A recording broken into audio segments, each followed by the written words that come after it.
遺產捐贈同埋保單捐贈都係好好嘅祝福方法，可以延續愛心，積福積德。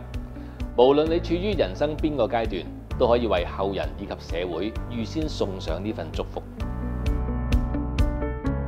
訂立遺囑除咗可以將遺產分配俾後人，你亦都可以考慮將呢份心意同仁濟醫院分享嘅。仁濟會將收到嘅遺產用作支持各項慈善服務發展。你亦都可以指定心目中想支援嘅弱勢社群，例如全癱病人，又或者用作贈醫施藥。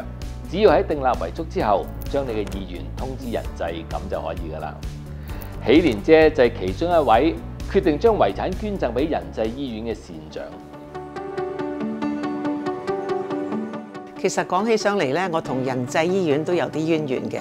我曾經參與籌建仁濟醫院藝進同學會護理安老院嘅，我係非常之欣賞仁濟醫院多年嚟全心全意為社會服務，所以之前我訂立遺囑嘅時候咧，我就決定將大部分嘅財產捐俾仁濟。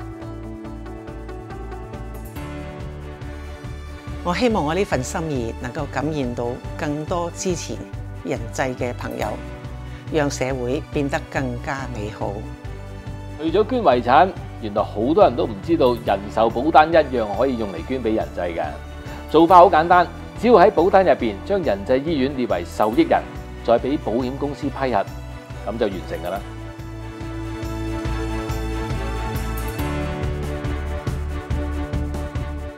我知道有好多善心人都想延續愛心，為社會出一分力。最緊要讓你身邊嘅人清晰知道你嘅想法。